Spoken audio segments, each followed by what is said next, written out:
It's your boy Holland. What's good, young world? It's your boy Nick Guada. What's good? It's Friday, man. I was thinking a lot about life lately, right? And today, yeah, the last couple days, I want to say Wednesday and Thursday, there was so much love given, and I just want to shout them people out. Thank you for the encouragement. Thank you for the love.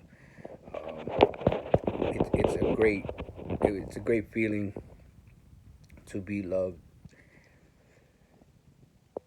But I just want to talk a little bit about just life, right? So it's Friday, but back in the days when I was on my BS, every day was Friday, and it was 5 o'clock somewhere in the world. I was an animal. I was not even a person. I was so ugly. My inside matched my outside. That's how ugly I was. It was just a bad time, and I thought I was living life, and I thought I was doing good. Just drinking and not caring and acting a fool and being out there and doing dumb things because I was drunk. And the lives and the deaths of Neguada, right? It's coming soon. But to see how many times I ended up in the hospital because of drinking and alcohol and thinking I'm cool and running in the streets and trying to be a tough guy, right? People often say, why are you such a good fighter? Because I got beat down so many times.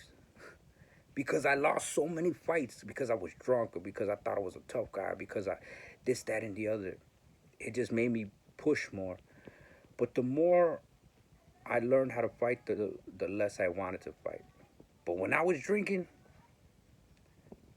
I was unhinged, and it was ugly. Waking up in the ER, intubated. You know how many times I've pulled out my own breathing tube? That's not normal. And we think it's fun. And I thought it was fun out there drinking. I used to drink like a fish with a cashmere coat on. I'm always say that. I used to drink at the end of my drinking career. It was a gallon of vodka. And I used to tell myself, man, if I'm lucky tomorrow, I'll wake up early, I'll hit the early liquor store and I'll drink two of these tomorrow. Thinking that was my goal, thinking I was accomplishing goals and thinking that was cool because I could do that. And I would drink it. No water, no chaser, no cup, no disregard, no regards for my life. I didn't care.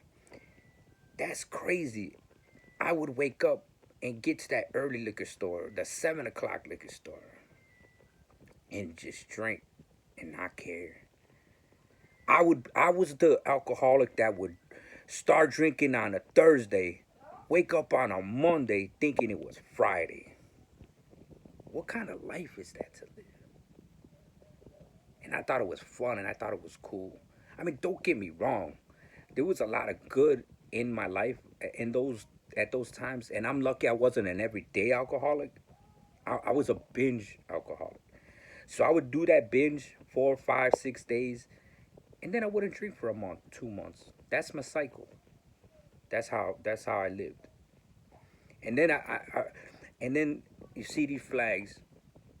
I will always give love to my Boricuas. The Puerto Ricans saved my life. The Boricuas! I love y'all. Segunda vida, I love y'all. Julio, Alexis, I love y'all. Chepo, Padrino, I love you. My Padrino Tony, I haven't seen him in a long time. I hope he's doing good. But they saved my life, and I'm always going to have love. And we used to joke. We used to joke. I used to say I was from Caguas, and we had a lot of fun. And they taught me how to live again, and they taught me how to be sober. And I'm forever grateful, and I will always rep that flag because it was the Puerto Ricans that saved me. They taught me how to have fun sober. They taught me about friendship. They taught me about love, about family, I'm trying to go back and hang out with them. I love them. I was going back for a little bit, but I just kind of got away from life I just it's the last maybe this last year was a little hard. The last couple years, since my grandma passed, and I'm not gonna lie, it's been really hard. But yeah, I just want to, man, it's no good out there. Drinking is bad for you. Look at what happens, right? I died because of the consequences of my drinking. I've died a couple of times because of consequences of my drinking, and I didn't stop. And, and so I'm just grateful to be sober today. I believe I have, like, okay, so when I died, I reset everything. And so now I count the days like they're my last. I live life like they're my last because they are. I got no more chances. My mom always told me, you're half cockroach and half cat. But this last time she said, I saw you die. You have no more lives. So I have to make this one count. And I have to tell you, when you're out there partying and doing drugs and drinking and acting a fool, that ain't cool. My liver is shot because of that. My diabetes got 10 million times worse because of my drinking. I've been diabetic since I was 26. At 24 is when I became an alcoholic. And 24, 34. For 15 years, I drank to die. I never drank to have fun. I never sat around drinking a Mai Tai or drinking a Buzz Ball because it was cool and it was fun and it was. Nah, I drank to forget. I drank to go out and do something crazy. I drank because I didn't know any better because I'm an alcoholic. And I never drank a little bit. One was too many and 1,000 wasn't enough. And I want to tell you, if you need help, please reach out to somebody. You could reach out to me. You could reach out to, I would hope you reach out to anybody. If you question yourself, if you think, man, I might have a problem, you're already there. And the crazy thing is everybody around you will know you have a problem before you do. And that was my life. And I was in denial for a long time. But I knew it. I knew I had a problem. I just didn't care. It never registered to me until I got to Segunda Vida. And that was a whole other story. It was nuts.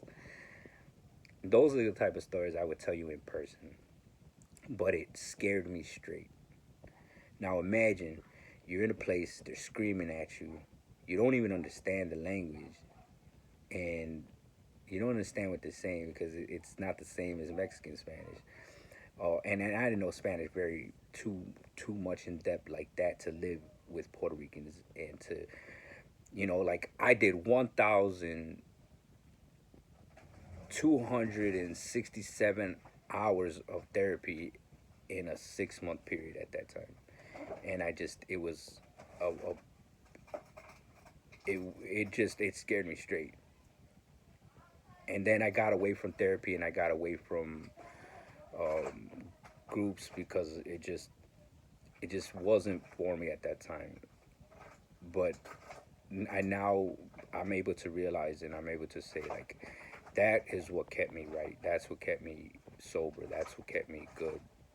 And so I'm reaching out now to find therapy.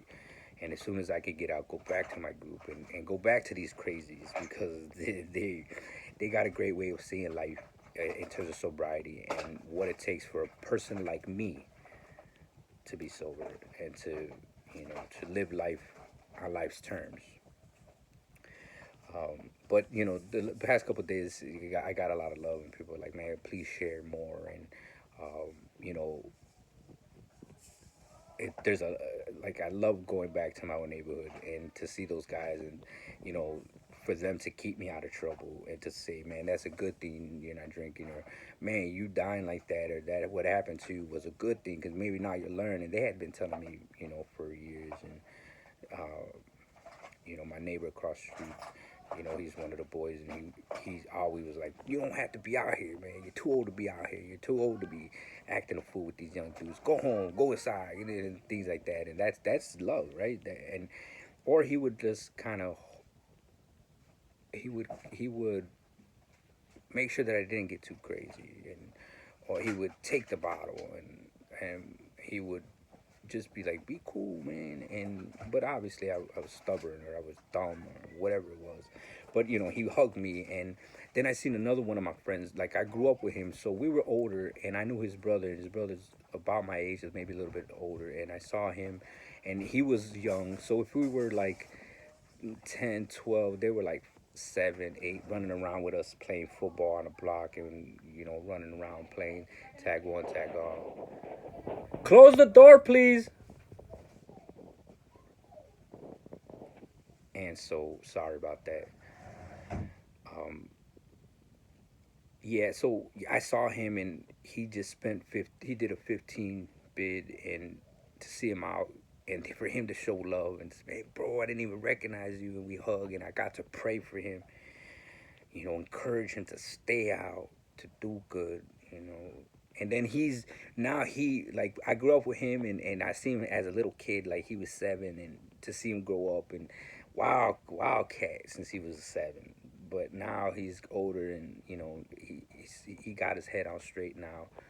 He was talking about God, and I got to pray for him, and now he's with my cousin, and so that's cool. I'm like, man, we was family before, and now we gonna be really gonna be family, and that was great. But to hug them and to see them, and for them to encourage me, and to say, man, just stay out the neighborhood and be good and stop drinking and don't drink no more. You might not survive no more. I said, nah, I'm not gonna survive.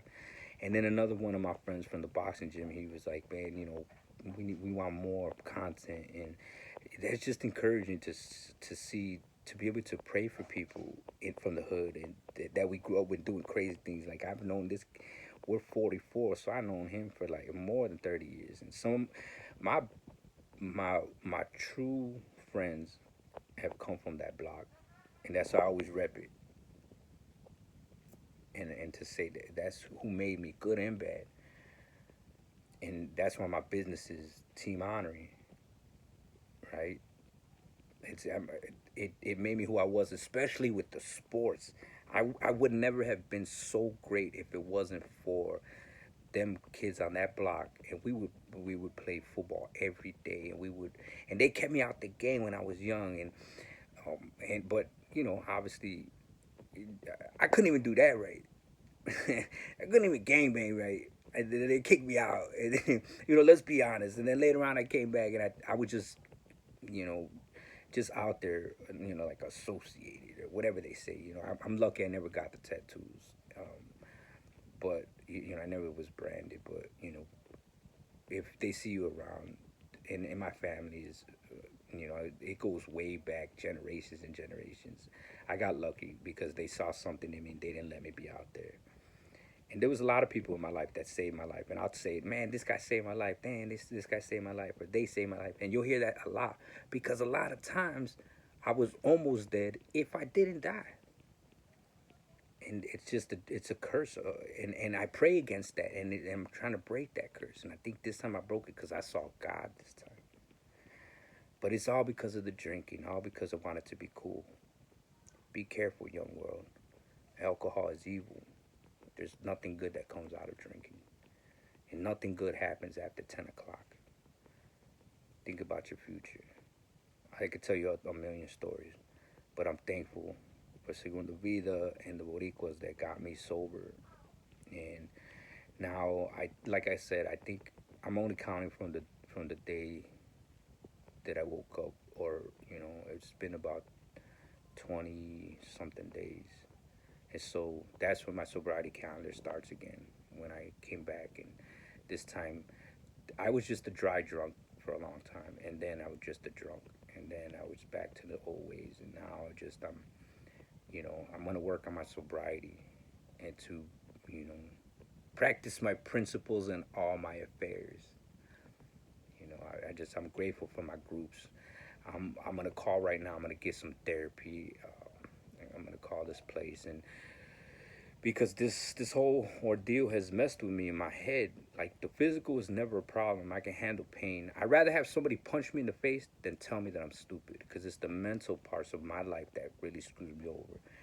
And I'm glad, I haven't had anxiety in a long time. I haven't had depression, but this can send me over the. I was depressed for a little bit, and I was getting really bad for the first, like, I want to say, like the first 10 days after I came, after I woke up in the hospital and they had finally taken the tubes out and untied me from the bed. They said I kept trying to pull out that tube, but I probably was choking. I kept, so I was tied to the bed, and they were saving my life. I got these. I don't know if you can see, but I got my little vampire bites. That man, my IV was in my neck. It was in my jugular. That's how bad this whole situation was. I had two IVs here. I had, or ports or whatever they're called. And I had 6 bags of all types of stuff going into me at one time. My mom said I never seen so many bags on that little post, that how the IV they put it on that little post. She said there was so many bags on that, it was just scary.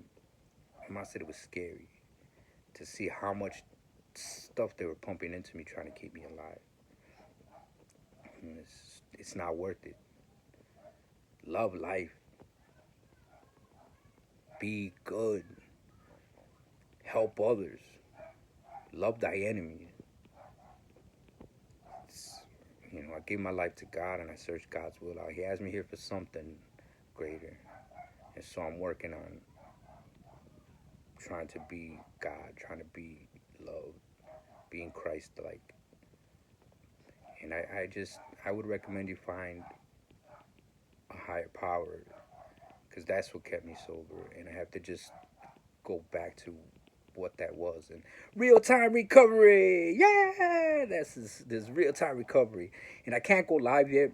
If you know it, please share, please follow, please, because I need 10,000 um, followers so that I can start going live and it could be real time recovery again, because I'm not on Facebook, and I used to do Facebook lives and it was real time recovery, and that's real. That was the real time recovery because it was live. These are recorded, but they're unedited, and I post them as soon as I'm done. I don't just what God tells me to share. I don't have no scripts. I just talk, and I let the Spirit guide me, and I pray before and I pray after, and I want to give you my life so that you don't make the same mistakes. The streets ain't for nobody. Drinking ain't for nobody. Drugs ain't for nobody. And I have some different viewpoints on that, but I'll share those later. And so, but I love you. I want to say happy Friday, and I say this because it is the weekend. Be careful out there, because sometimes you're not looking for trouble, but trouble finds you. I'm a magnet for trouble. That's why I don't go nowhere. I don't go nowhere. I don't do anything. I don't talk to nobody. I have 2 people that call me on my phone, other than my family that I live with, or my brother Joe, who doesn't live with me, or my sister Nana, who doesn't live with me, or where I'm at now. And I want to shout out Kush, I love you, and Brian Bankes, my coach, the my my guy, right? He's an incredible man, and I believe in his vision, and he'll be preaching the next couple weeks, and I hope I get to go to his church to see that. But those 2 guys, the only person that those are the only 2 people that called me to see how I've been doing, and I love them for that. But I had encouragement, right? Some people just don't have. Nobody has my number, and that's by design. I don't talk to nobody, and that's by design. I don't have friends, and that's by design. I don't go out, and that's by design. And especially now, going back to my principles: work, group, home. That's it. I don't need to be out there. For a long time, I didn't like people. But because I was so frustrated with people, and I hated people, and I hated stupid people, I wasn't spreading God's word, and I wasn't out there helping people find God, and I wasn't a fisherman. And I had to change that attitude. And I got to find a balance, and I got to find how I can be out there, but also not be out there, if that makes sense. But this is one of them. This is one of the outlets. My martial arts and real-time recovery. So I'm going to leave you with this. It's Friday. I ain't got no job. And I ain't got nothing to do. I'm going to be in my Bible, man. Remember, God loves you, Jesus loves you, and so does Nick Guara. Holla at you.